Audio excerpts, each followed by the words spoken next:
You mentioned before about Bill fluffing his lines. I was actually wondering how much was he actually his character?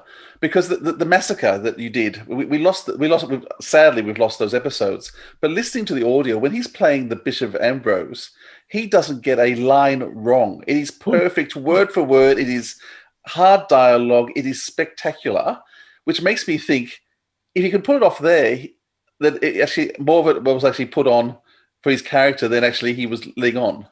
No, Billy always had, the character was always sort of a chap who'd spoken so quite intelligently about something. That's all right, my brother. And very sort of airy-fairy in a way, which was fine. But no, he did fluff his lines. I mean, I can remember us, because it was live, we're standing around in a scene waiting for him to get back on script. Those things aren't noticed.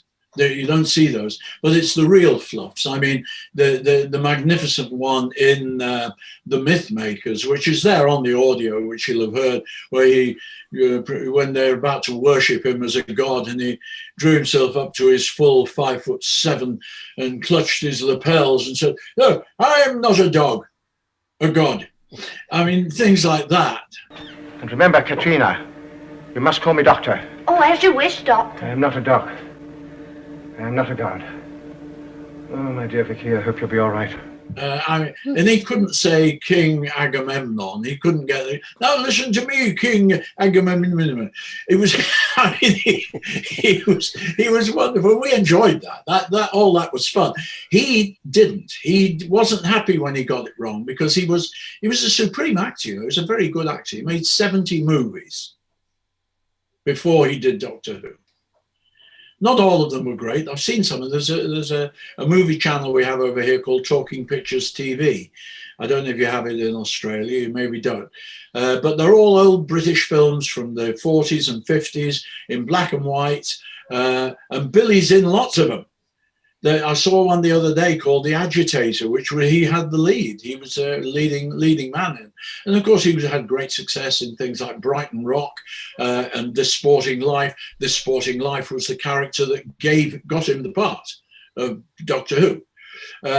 So, I mean, he was a very good actor, and he was angry with himself when he got it wrong. And that was his reputation of being bad-tempered with people. He never was with me, I have to say. I never had to face it. I saw it occasionally. But he was bad-tempered because he was getting it wrong. And in The Myth Makers, he did make several bad mistakes, and consequently he fell out rather badly with it'll come to me. Normally I tell this, if I do tell this story, his name is always there on the tip of my tongue and it's gone. But they fell out, and he didn't get on well with Max Adrian, who was playing King Priam. So it wasn't a particularly happy production for him. But his bad-temperedness, his crotchiness was, I think, down to his anger with himself for getting things wrong when he got them wrong.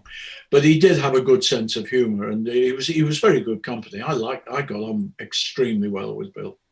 Francis de Wolf it was. Francis de Wolf, and his brother was Felix de Wolf, who was an agent. Yes, you're quite right. Well, Francis was a great big man. I mean, and on the take, I mean, there's a classic case of that, which I said we didn't do retakes. They had to retake this one. He was inviting, I can't remember the exact words now, but they are approximately, except the fact that I might have them slightly wrong, but this is approximately what happened. He was supposed to say, "Oh, come in, doctor, sit down and have a ham bone at this feast." And Francis was so pissed off with Bill that he said, "Oh, come in, doctor, sit down, ham, and have a bone." Cut.